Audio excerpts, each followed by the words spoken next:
National anthem.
Alright, so now with this we'll be starting with the small felicitation ceremony of the eminent personalities.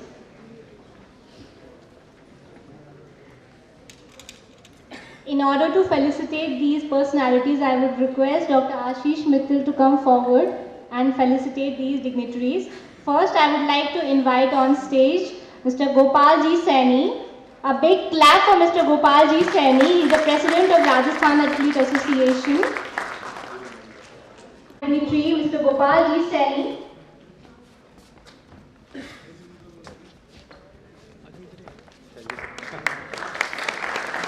Thank you. I would request Gopal sir to come on podium and say a few words. Little description of everyone. Our Honorable Shri Gopal Ji Saini is also our Olympian and he is here to present few words.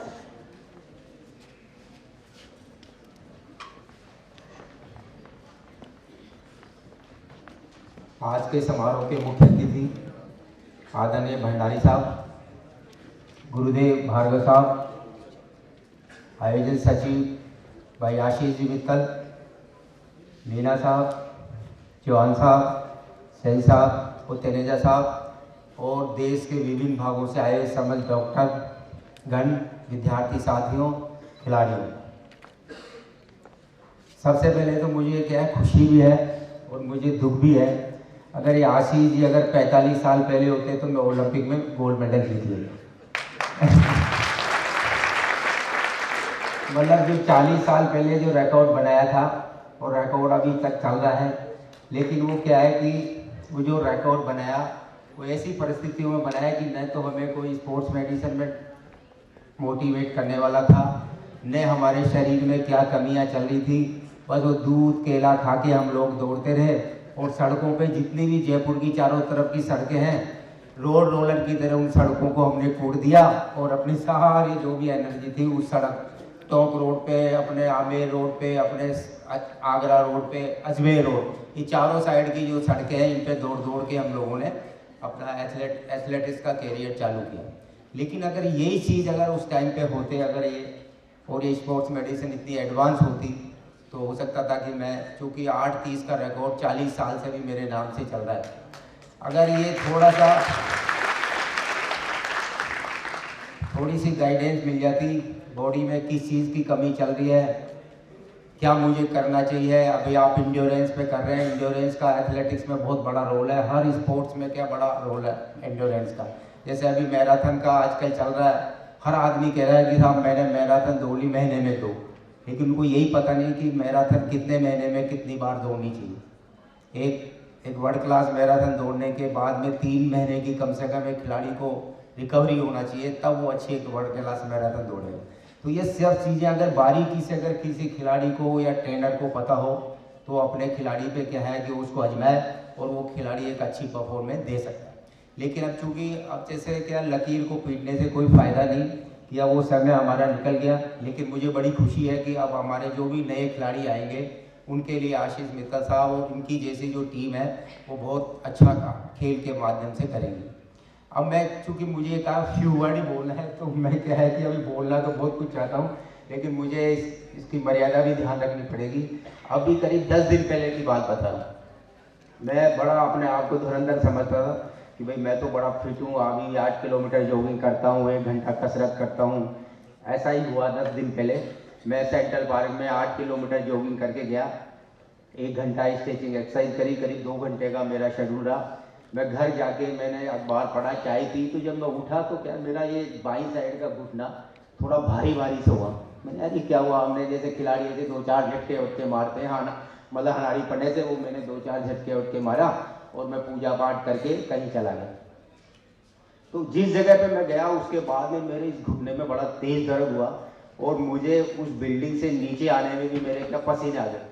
जबकि मैं तो दर्द का इतना वो हूँ कि छोटे मोटे दर्द तो मैं परवाह ही नहीं करता, लेकिन वो उस दिन इतना तेज हुआ कि मेरी सारी की बंद हो गई, सारा ओलंपियन पढ़ा था ना मेरा निकल गया। मैंने डॉक्टर साहब को वहाँ से ही फ़ोन किया, उन्होंने कहा डॉक्टर साहब ये बात है, तो बोला आप तुरंत आ जाओ और तो मैं हॉस्पिटल में बैठा। मैं हॉस्पिटल में गया तो बाहर जब जा रहा था तो एक RS ऑफिसर मेरे दोस्त, वो मैं से लगना था चला ना, तो उन्होंने बेचारों ने गाड़ी रोकी, बोला भाई साहब क्या हो गया। मैं यार मेरा आज पता नहीं कैसे घुटने में दर्द हो गया। तो बोला मैं छोड़ के आऊँगा, नहीं अब तो अस्पताल ही आ गया। मैंने कहा मैं चला ही रहूँगा। तो डॉक्टर साहब आए, डॉक्टर साहब ने मेरा हाथ वाथ ऐसे घुमाया और उन्होंने मुझे कहा ये आपकी सेमिनार की मीटिंग में भी व्यस्त थे।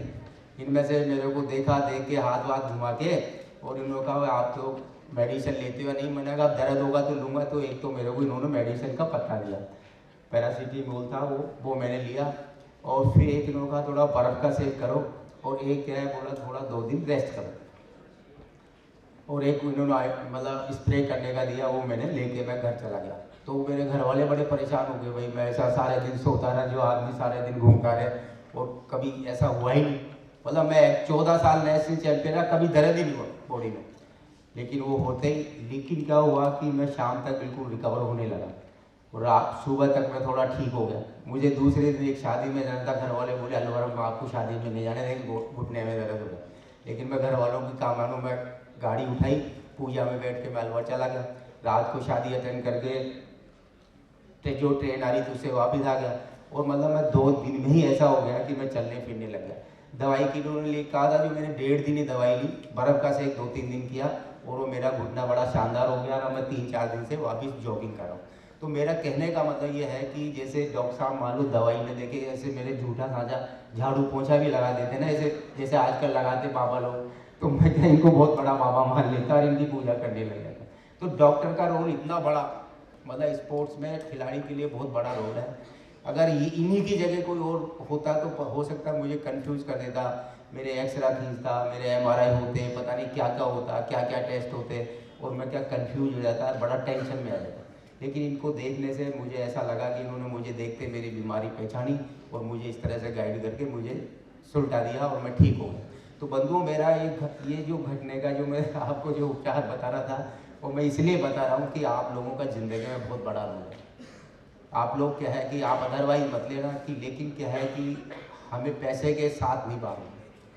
मैं आपको बताऊं कि मेरे से बहुत जूनियर खिलाड़ी हैं, मतलब पासिंग में भी नहीं है। आप पासिंग का मतलब तो समझते होंगे, वो कहीं जाने के 2-2 लाख 5-5 लाख रुपए लेते हैं हाथ मिलाने के, जब जाते हैं प्रोग्राम में तो उनकी डिमांड होती है। मैंने खुद ने मेरे जूनियर खिलाड़ी हैं उनको यहाँ जयपुर में बुलाया तो 5-5 लाख रुपया दिया, होटल के किराया दिए हैं, और उनको टिकट का पैसा ऐसा दिया, हवाई जहाज़ का अटेंडेंट का पैसा दिया। मैं नाम लेना नहीं चाहूँगा, लेकिन मैंने ज़िंदगी में कभी किसी खेल से संबंधित या किसी खिलाड़ी से कोई पैसा नहीं लिया, लेकिन फिर भी मेरी ज़िंदगी बड़ी शानदार चल रही।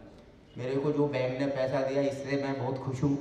मेरे पास पहले साइकिल भी नहीं थी, जूतों के पैसे भी नहीं था, नंगे पाँव भाग के ओलंपिक में हमने भारत का नाम रोशन किया, लेकिन हमारी जो इच्छा शक्ति, मन बल और वो था, इसकी वजह से हमने इसको अचीव किया। तो मैं यही कहना चाहता हूँ कि जीवन में आप लोगों का भी बहुत बड़ा रोल है। मतलब किसी भी पेशेंट को आपको कन्फ्यूज नहीं करना है। बाकी एक भगवान की तरह जब भी आपके पास लोग बाग कोई भी पेशेंट आता है तो भगवान की तरह आपके पास आता है, आप उसको इसी तरह से ट्रीट करें। और पैसा का सोसाइटी में महत्व है, लेकिन मैं ये जरूर कहता हूँ कि पैसे का इतना भी ज़्यादा महत्व नहीं है। अगर आप सही ढंग से प्लानिंग करके अगर जीवन में चलें तो आप बड़े शानदार तरीके से रह सकते हैं। अंत में मुझे आशीष जी याद करते रहते हैं, और अब तो इनकी वजह से सभी डॉक्टर लोग हमारा जब भी खिलाड़ियों की बड़ी वैल्यू होगी, SMS में हम जाते हैं मीणा साहब के पास किसी भी खिलाड़ी को भेज देते हैं, बेचारे सारे फ्री में हमारे टेस्ट वेस्ट करवा देते हैं।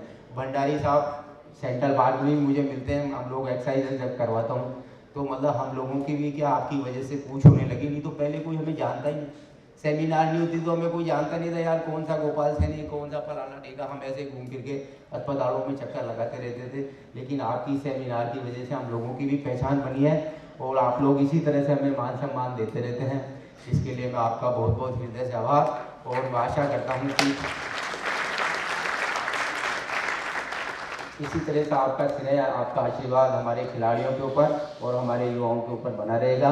और मैं सभी से आपसे क्षमा चाहता हूँ, अगर मेरी किसी भी बात से आप लोगों को ठेस लगी हो तो मैं आपसे क्षमा चाहता हूँ। जय हिंद, जय Bharat. Thank you so much, sir. SMS and a notable professor at SMS Medical College. Sir, please come forward on stage, and I would request Dr. Bhandari to please felicitate him with the memento.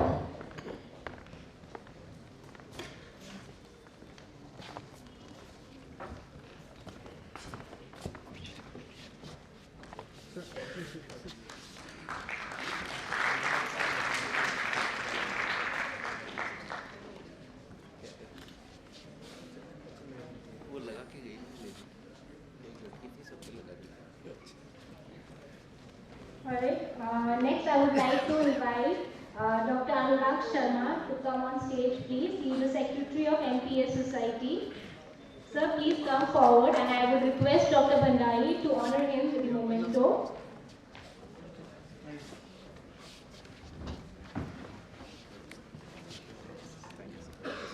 Yes, sir.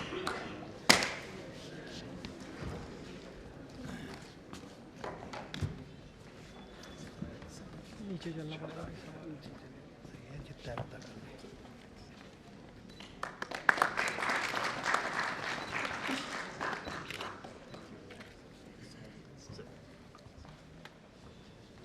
Thank you. Now I would request Mr. Sharad Joshi, he is the BCCI cricket coach under 19, to please come forward on stage. Present with the memento. He is also not available at present. Next, I would like to invite Mr. Damodar Verma. He is a Rajasthan Police Kabaddi team coach and World Cup technical official. Sir, most welcome on stage, please. And I would request again Dr. D.S. Meena, our guest of honor, to honor him with the memento.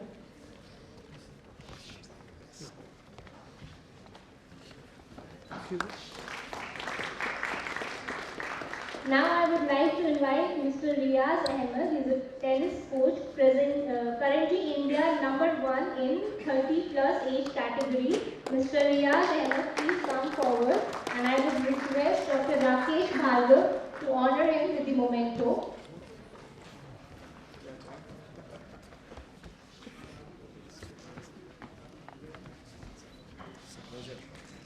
Yes. Yes.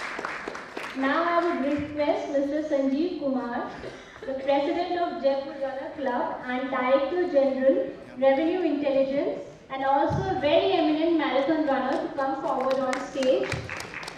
And I would request Dr. Jayant Sen to honor him with the memento.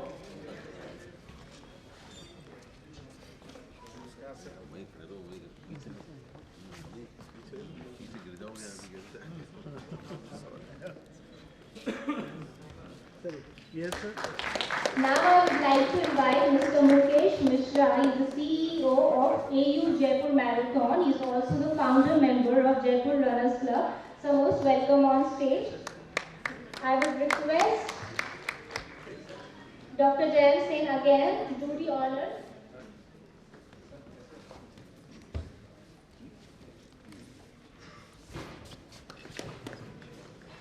Yes, sir.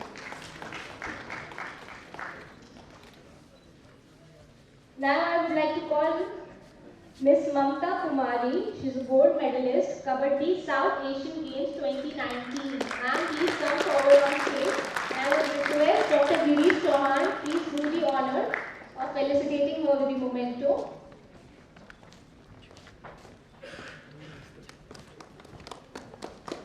Yes, sir.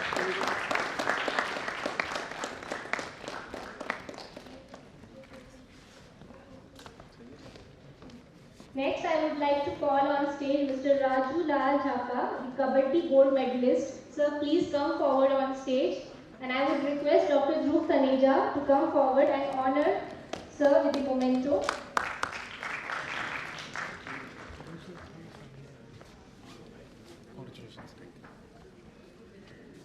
Yes.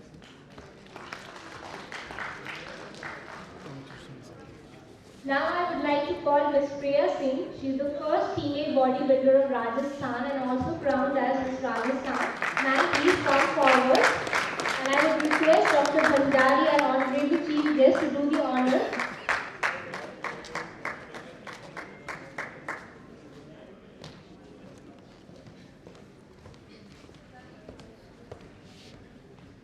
Yes.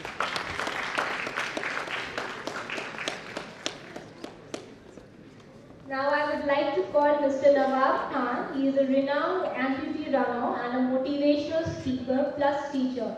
Sir, most welcome on stage, please. And I would request Dr. D.S. Meena to honor him with the memento.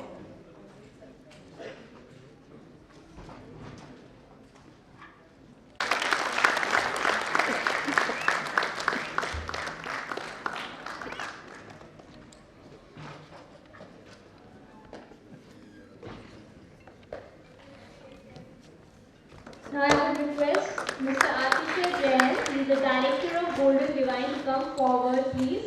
And I would request Dr. Ashish Mittal to honor him with the memento.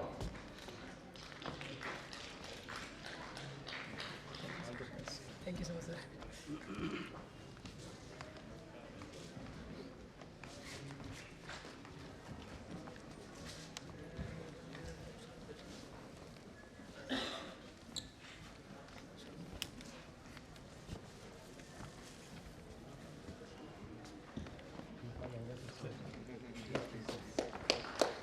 Yes. Now I would request Ms. Neetu Sharma, she is a national handball player, to come forward on stage. And I would request Dr. Girish Chauhan to do the honor of felicitating her with the memento.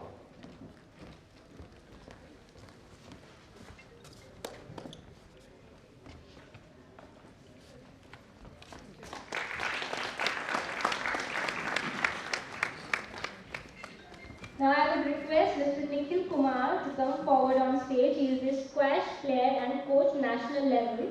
So please come forward on stage.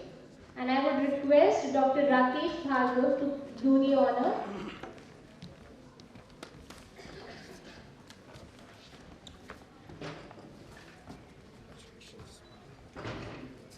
Yes.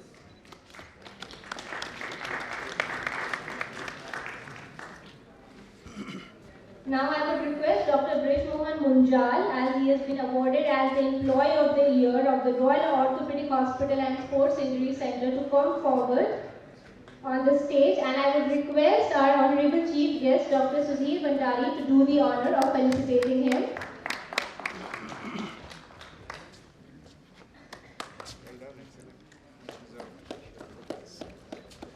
Yes, sir.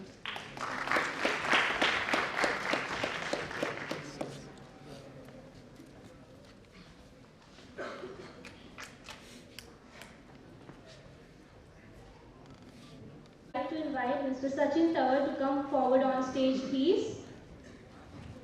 He is also the national level kabaddi player, so please come forward on stage. And I will request Dr. Jayant Singh to do the honor of felicitating him with the memento. Yes.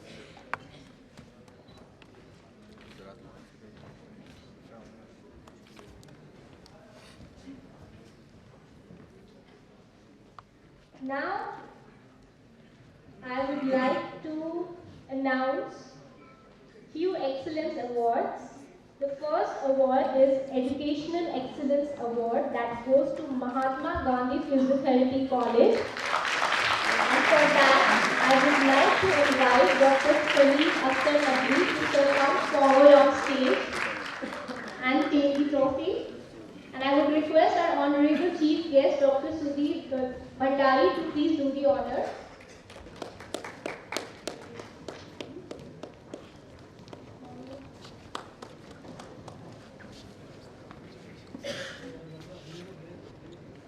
Yes.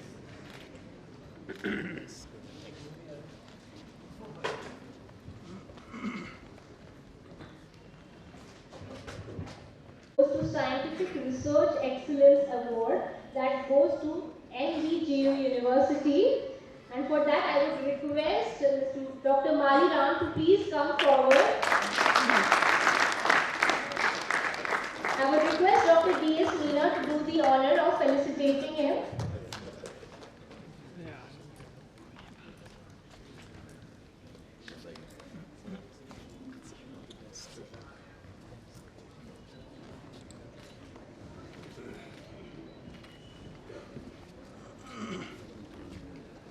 Administration that goes to NIMS University. For that, I would like to invite Dr. Hemant Gurjar to come forward on stage, please.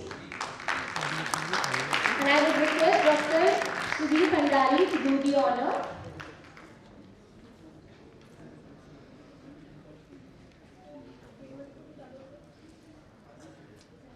To receive the award on his behalf, Dr. Palak, please come forward.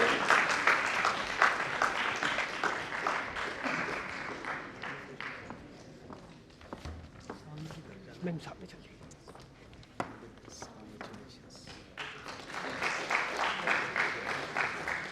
Next, I would like to invite Dr. Shantanu Sharma as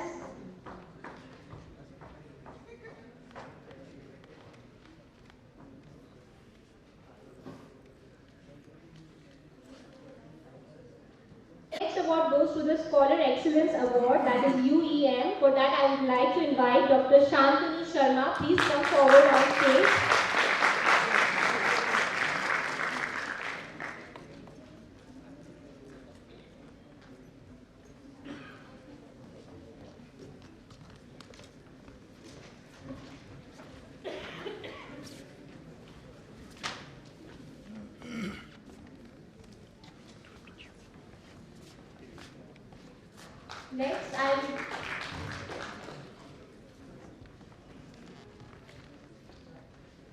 Next, I would like to invite Dr. Devesh from the ITS College to come forward and take the award.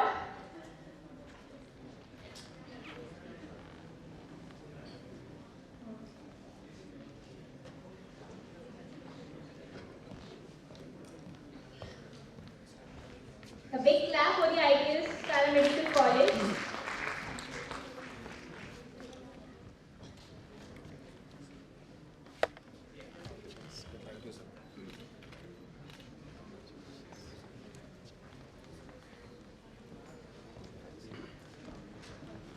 All the dignitaries, please take the seat. Malayalam Senior Administrator, image university, Shantanu Sharma UM के principal. ये मेरे हम लोग बचपन के पढ़े हैं साथ में बीबीएस में.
These are the skill-related physical fitness components.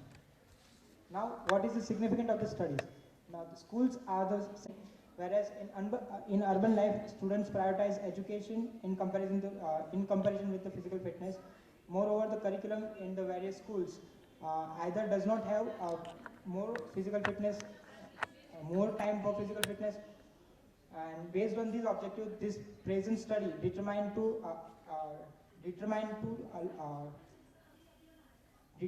study the aims the time allocated by the students in school for physical activity, and also to determine the hours of physical activity spent during school hours per week and apart from school. And this study also aims to assess the selective components of their health and skill-related physical fitness specific tests and their correlation with hours spent in physical activity. Now the aims and objectives of the studies are to determine the hours of physical activity by using the physical activity readiness questionnaire for children, to determine the sedentary level of children by using Adolescent sedentary activity questionnaire, to determine the aerobic fitness using multi-state fitness testing, to determine flexibility using sit and reach test, and to determine the agility we use Illinois agility testing, and to determine the correlation between physical activity levels and sedentary levels and the above mentioned physical fitness criteria. These are my review of literatures.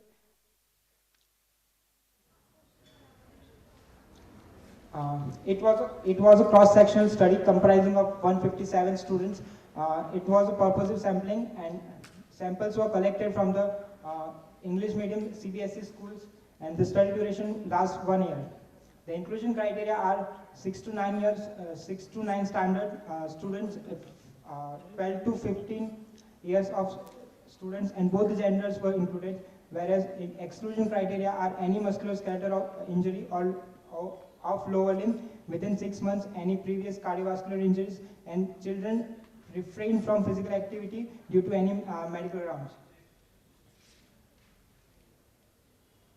Now the variables which we used are in anthropometric variables, stature, height and weight.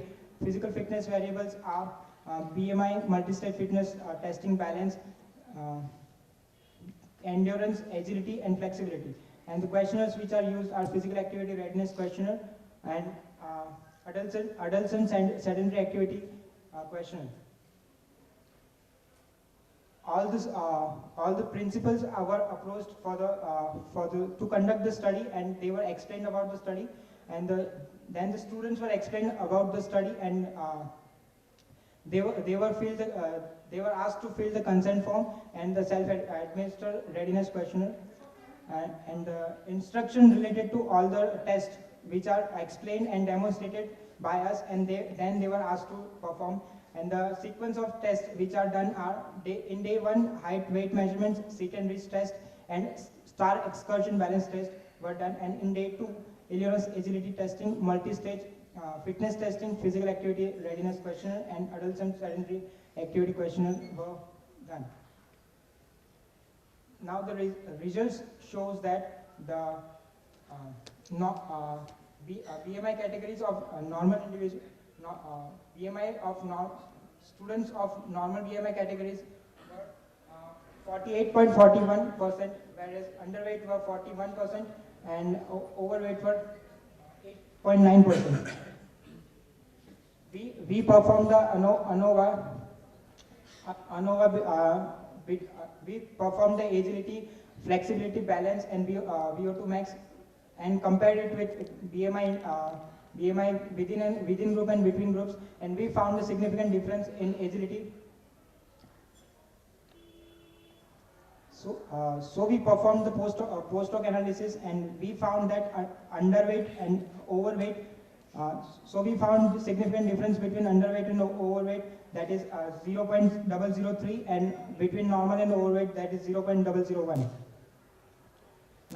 We also found the correlation between VO2 max and physical activity hours, but the agility and flexibility were not significant enough. We also found the physical activity hours and balance to be significant, and the ASAQ, adolescent sedentary activity questionnaire, and agility and VO2 max was significant enough, whereas flexibility is not significant with ASAQ.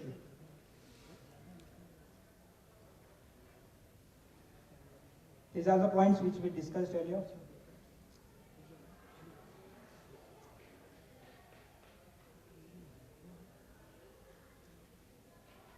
Now the conclusion, the school-going children, the study shows that school-going children have moderate physical activity and number of physical activity hours allotted are less and seems to be insufficient to go to the conclusion and to correlate with the physical fitness parameters. So increasing the number of physical activity hours will help to improve the physical activity, help to improve the physical fitness parameters of the children, and to increase the physical parameters of the school children, we might incorporate the physical therapist to improve the physical fitness of the children. And the further studies on the nutritional and dietary habits of the children can be assessed and correlated with the physical fitness parameters. Thank you.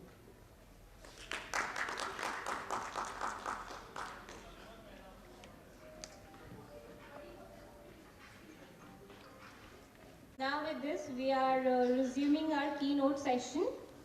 So to chair this keynote session, I would like to invite Dr. Anirban Malik. Sir, please come forward on stage and take the seat. And the moderator will be Dr. Vikram Ojha.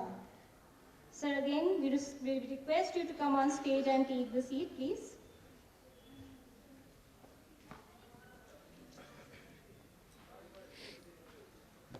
Our first keynote speaker is Dr. Siddharth Jayamnithan. He is distinguished sports medicine consultant, and again, I repeat that he has presented various papers in national and international platforms. So most welcome on stage. A big clap for Dr. Siddharth, please. Thank you.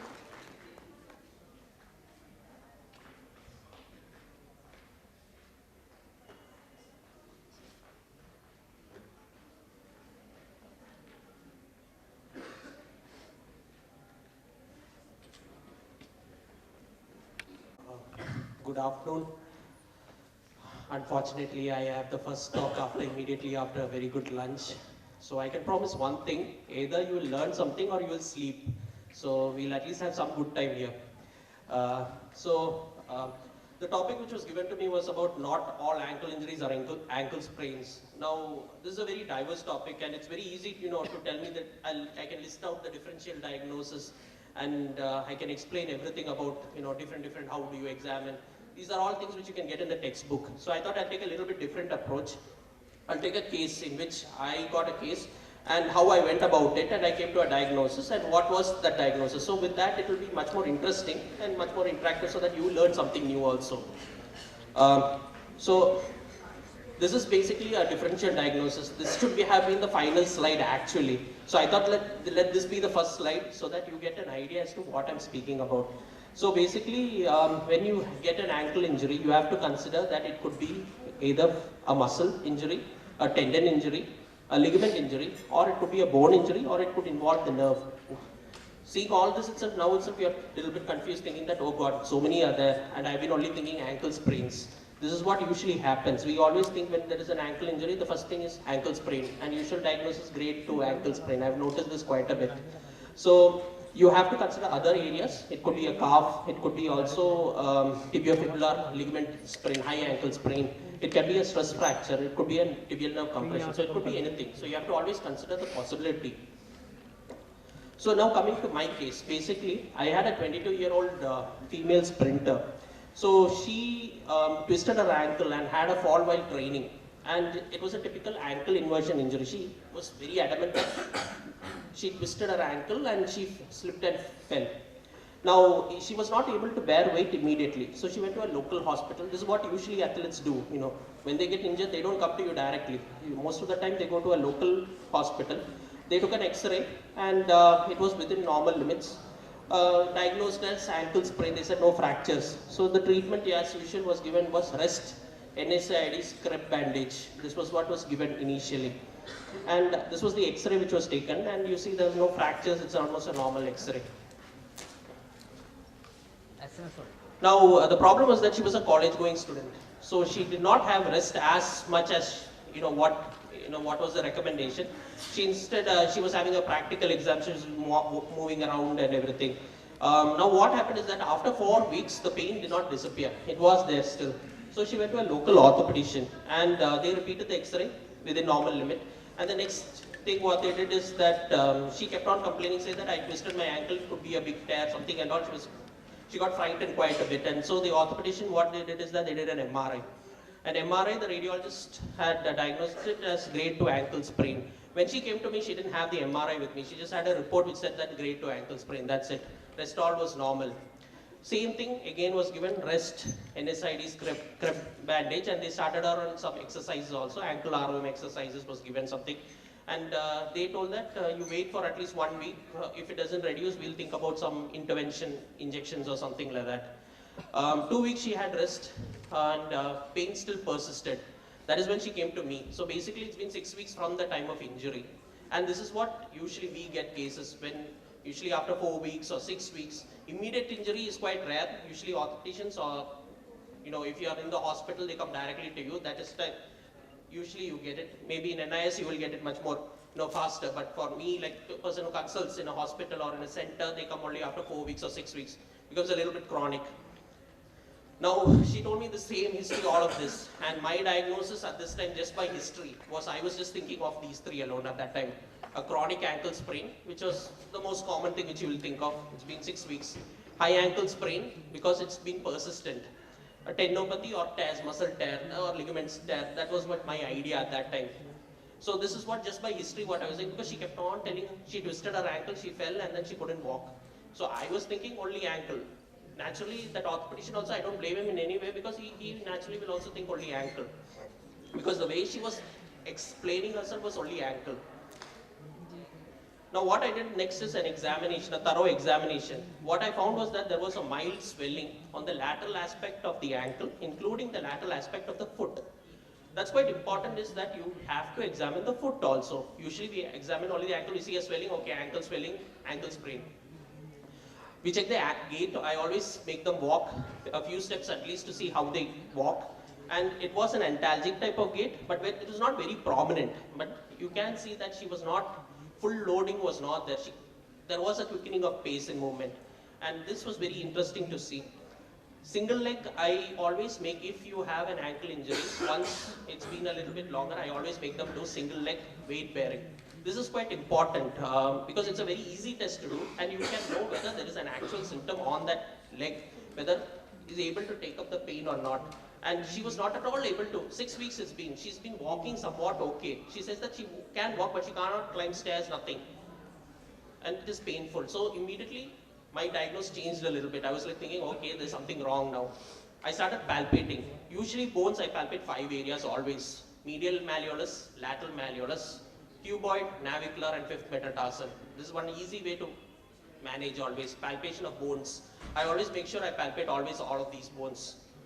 That's the lateral malleolus, medial malleolus, navicular, cuboid, and fifth metatarsal.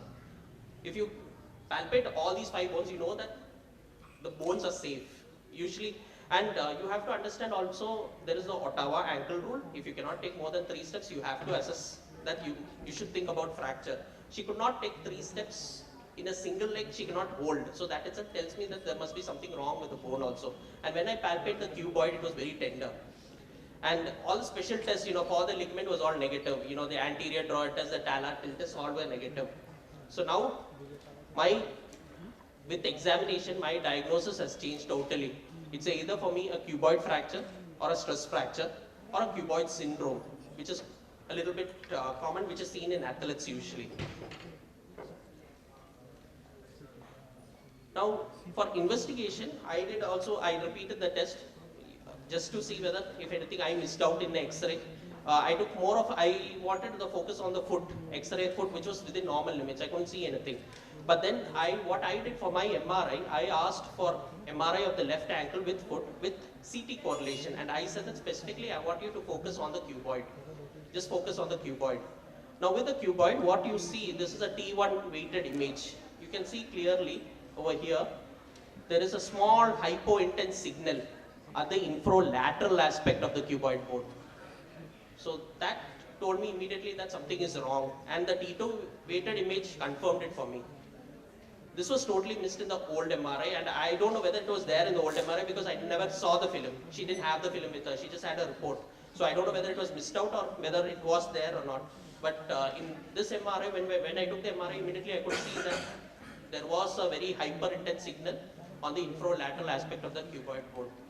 Now my diagnosis has become isolated cuboid stress fracture. Now you see, just a sprinter who kept on complaining about an ankle injury has turned out into an isolated cuboid stress fracture. And this is considered to be very rare. There is very few literature on this actually, isolated cuboid stress fracture. So you have to be open to everything. You should not assume that, okay, she has twisted the ankle, it is an ankle injury. If you do your patient examination right, you're not going to miss your diagnosis. Now coming to the mechanism, why it occurs. This is an interesting mechanism. It's basically called nut-in-nutcracker. So basically, when you plantar or you invert your ankle, so what happens is that your cuboid bone and gets crushed between the calcaneum and the metatarsals, which are much more stronger than the cuboid. And that is what is going to cause the stress fracture. So it's very simple. When you twist, so if you can see in this, twist plantar inflex, there is an injury, a nice injury on the cuboid bone. And that is what is the cause, one of the causes of stress fractures of the cuboid bone. This is called nut-in-nutcracker mechanism. One another mechanism which is also there is basically it's due to the repetitive pull by the peroneal tendon onto the cuboid bone. So basically you have two peroneus, the peroneus longus and the peroneus brevis. The brevis gets attached to the fifth metatarsal, while the longus comes below the cuboid bone and goes and attaches into the first metatarsal. Anatomy, basic. So what happens is that when you do a lateral movement, so basically cuboid syndrome, this is usually seen in cuboid syndrome, this mechanism of injury. Cuboid syndrome is basically there's a subluxation of the cuboid bone, and why it occurs is that you see mainly basketball players or hockey players who do sudden running, they take a lateral movement and stop suddenly. So they come like this and then they laterally and they stop. So when they stop, what happens, the peroneal will act quite a bit and it'll pull the cuboid bone, and that can get dislocated a little bit. Sometimes due to repetitive pulling, it can also cause stress fracture. So these are all studies which have been done, but I feel that so this is what the peroneus longus and the peroneus tendon. One goes and attaches into the fifth metatarsal, while the peroneus longus goes and attaches into the first metatarsal. So I believe the mechanism in this case is basically due to excessive plantar flexion when she twisted her ankle and she fell. She must have caused a crushing mechanism which would have caused the isolated cuboid stress fracture. So treatment, basically the treatment in general, what they have said is in textbook, what is given for a cuboid stress fracture is basically non-weight bearing. Either you can give a plaster cast or a walking boot. After 4 to 6 weeks, you can start on ankle ROM exercises, ankle strengthening exercises with proprioception exercises, and then graded exercises based on progress. See, it's very easy for me to tell you a protocol base, but I believe that each athlete is an individual, and unless you examine the individual and you know his progress, the exercises will vary. Sometimes, if I give you a proper protocol, what happens is that that athlete may not feel improvement. You will feel that, okay, his peroneus is very weak or something, or other part is weak, so we will focus on that area. And return to play usually is case to case. 3 to 6 months is usual for a cuboid stress fracture. In this case, what I did is I gave a short walker boot, which is a pneumatic walker boot basically, because I'm not a fan of plasters much. I prefer to do faster ankle, a little bit of ankle ROM exercises. I'm a little bit more hands-on. I like to do a little bit more faster, accelerated. So I like it, I preferred it in a walker boot. And the patient is also much more comfortable, you know, scratching and everything else. So a walker boot. Initial 4 weeks, I told her that you are going to give that leg rest, while the other portions of your body part is there. So upper body workout, core program. Usually what happens, you know, when athletes come to us, we have a tendency to say rest. You know, rest is an old concept. I've been going to many international conferences, and one of the concepts which they have forgotten, I think, is rest. Nowhere ever is mentioned now rest. Always what they say is that if that portion is injured, you rest that portion alone. You start strengthening other portion, and athletes are fidgety people. They cannot sit at one place, and you ask them to sit in one place for 2 days, what happens is that they're going to break that oath immediately. So you give them some alternate exercises. So what I did is I told her, you're a sprinter, so your upper body you have to work out. Do push-ups for me, do training, And I started giving her an exercise prescription in which she's focused more on her core, on her glutes, on her upper body by the time for 4 weeks. So she's not sitting simply by the time, and there is no loss of body weight also. So she's not becoming deconditioned also in this period. So that is what I did. And after 4 weeks, I started her on ankle ROM exercises. And then I started giving a proper strengthening program. In this case, after 8 weeks, I started her on full weight bearing exercises. Till then only partial weight bearing because I needed the bone to heal. Whatever said and done, a tendon heals faster always. You can do something about a tendon, but for a bone will take its own sweet time, which you can give some supplement or everything, but it will take its own time. So you have to be careful on it, otherwise it's going to recur. So you have to be a little bit careful when you're handling bones always.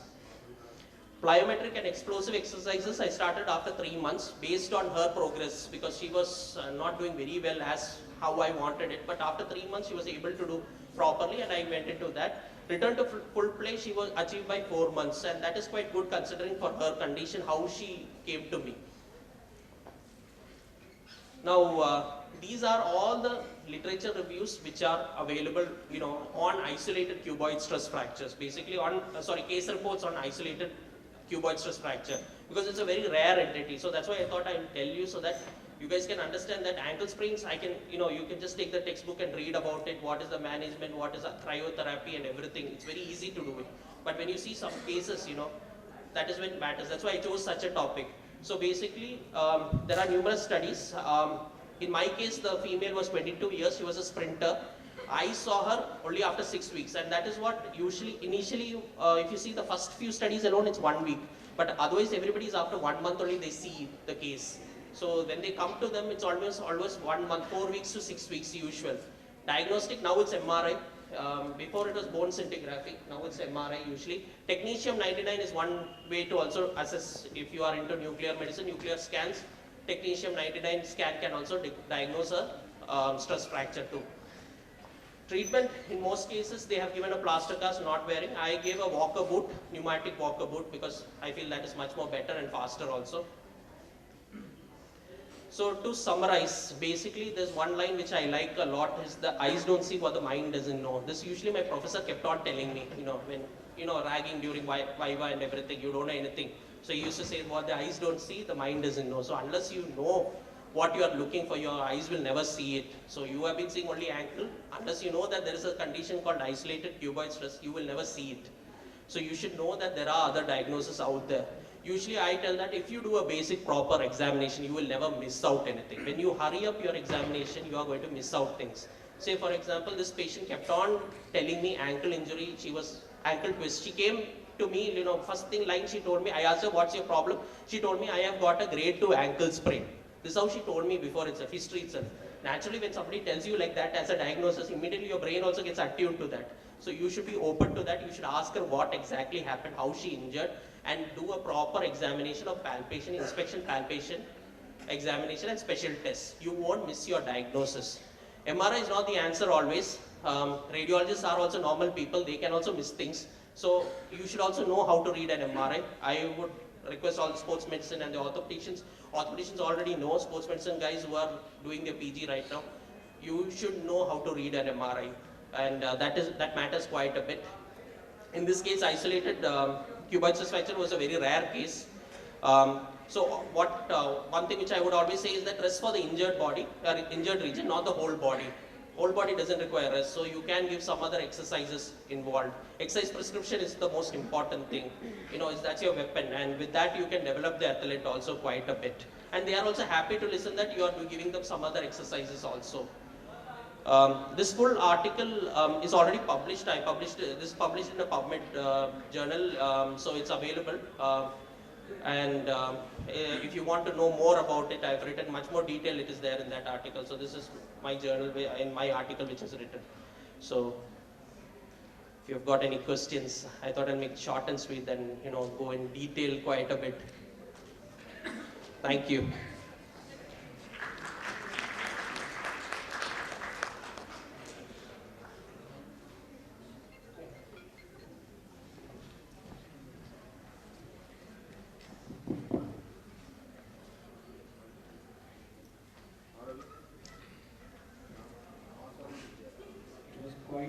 operative as missing about the spleen. And main thing you actually was the examination. So main thing is not the MRI in the every patient you need, but proper examination which will give you everything about the joint and everything about which is causing the pain to the patients. I think this is a very good elaboration of the cuboid stress fracture. It was excellent. Thank you, Dr. Siddharth. I think it's a great presentation, especially for people like us, the sports medicine specialists.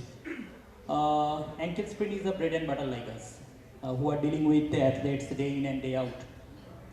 Sometimes it's very easy, we know what to do, and the patient will be okay, maybe after 3 weeks, 4 weeks, maybe up to 6 weeks, right?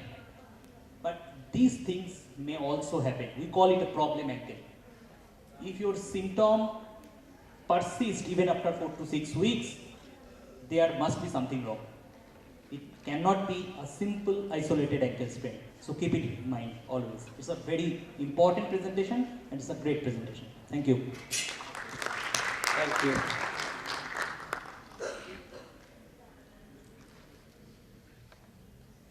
Now I request Dr. Ashish Mittal to come forward and felicitate Dr. Siddharth, please.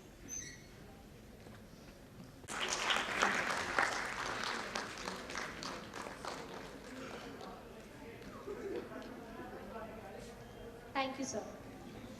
There's a small announcement, so please go towards the side hall presentation room since the presentation is going on there.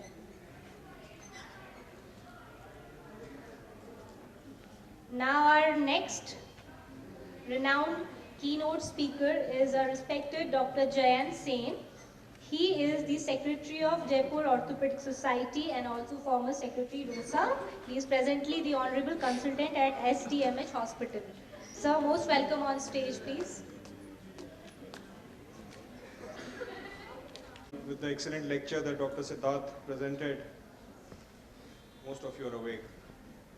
So I'll just speak a bit about stress fractures. It's something that we all need to know and we deal with it. So stress fractures have a different pattern, you see. And so they are most commonly seen in tibia and the tarsal and the metatarsal bones.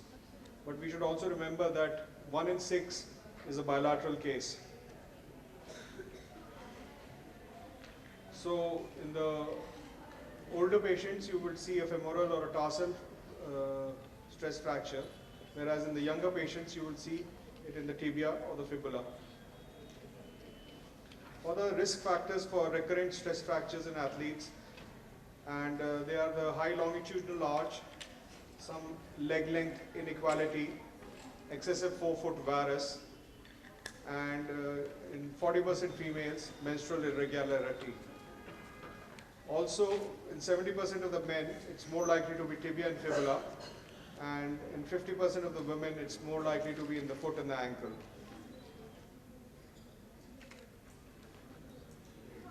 So, when you have high arches in your feet, it's more likely to be in the femur and tibia. If you have a lower arch, then more likely to be in the metatarsals. And orthotic devices decrease the incidence of stress fracture. So a normal foot with a low arch is better shock absorber. This study, which looked at the advantages of using cushioned running shoes, found that they had 75 participants and the mean plantar contact area increased in the midfoot, 28% for the low arch and 68% for the high arch. And so the mean plantar pressure decreased by approximately 30%. But no definitive conclusions could be drawn relating the foot structure or function to an increased risk of the tibial stress fractures. Extremes of foot types are likely to pose an increased risk of tibial stress fractures compared to the normal arched feet. There is no registered intrinsic factor like the anthropometry, range of motion, gait pattern, or isokinetic plantar flexor, muscle peak tongue directly associated with the occurrence of stress fracture of tibia. The anterior stress fractures of tibia occur mainly in the push-off or the landing leg in athletes. There is an alteration of the rollover process under fatigue, which leads to increased forefoot loading, and this may lead to the stress fracture of the metatarsals.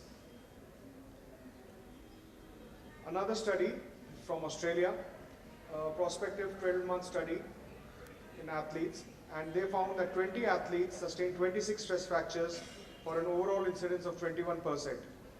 The incidence was 0.7 for the number of stress fractures per 1,000 hours of training, and no difference between the male and the females. So sprinters, hurdlers and jumpers, more often it's in the foot. Middle and long distance running is more often in the long bones and the pelvic fractures. As far as the risk fractures in athletes, men there were no factors which you could point out, but in women lower BMD, menstrual disturbances, lower lean mass and low fat diet could be responsible, were correlated actually.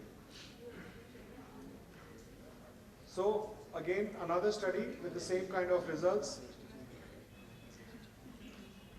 This is a study which was on the stress fractures in figure skaters, and they found that the incidence was equally common in pre-season training and during the season. And all cases, fracture was in the takeoff leg. This was a study to evaluate in ballet dancers, and this was found that most common was in metatarsal fractures, and these people danced for more than 5 hours per day. There are other correlating fractures also, like heavy smoking and osteoporosis related to stress fractures. So military recruits and long distance runners, diagnosis is through a high index of suspicion, through thorough history and correct imaging. Treatment is usually decreasing the causative activity to a pain-free level, and delay in diagnosis and treatment leads to extended recovery time, and in case of athletes that could be a career-threatening injury. So the average time for diagnosis of stress fractures is about 13 weeks and recovery another 12 weeks. Tarsal stress fractures take the longest time for the diagnosis and recovery. But even if the radiographs were taken in time, as in 43.4% of these cases, they were abnormal only in 9.8% of the cases. So patterns of stress fracture in athletes are different from those found in military recruits. The technetium scan is the single most useful diagnostic aid. Metatarsal stress fractures can also be diagnosed by high-resolution sonography. It's highly accurate in the early diagnosis when you would not be getting it in your routine radiology.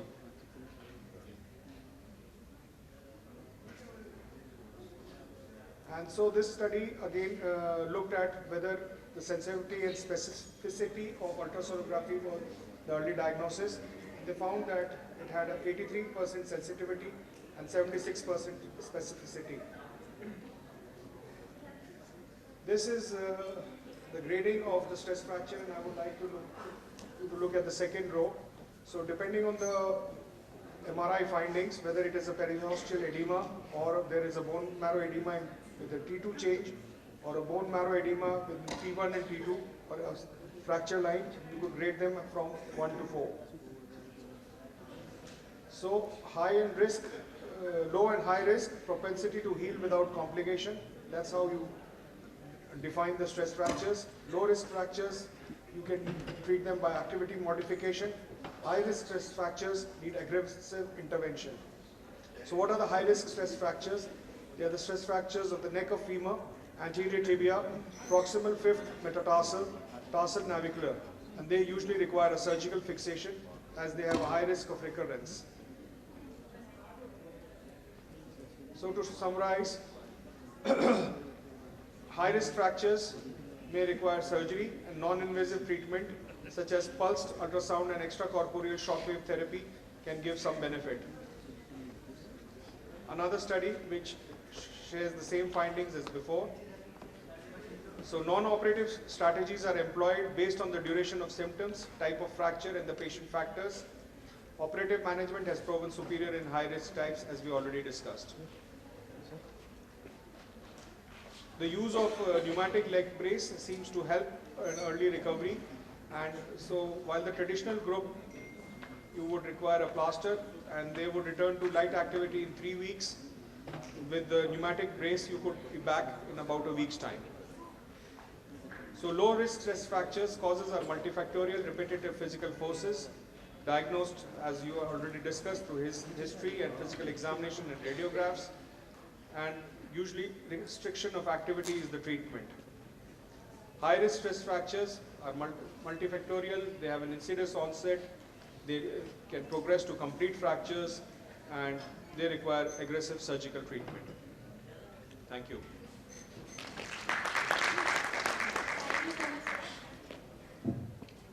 Thank you so much. Now I request. Any questions? Any questions?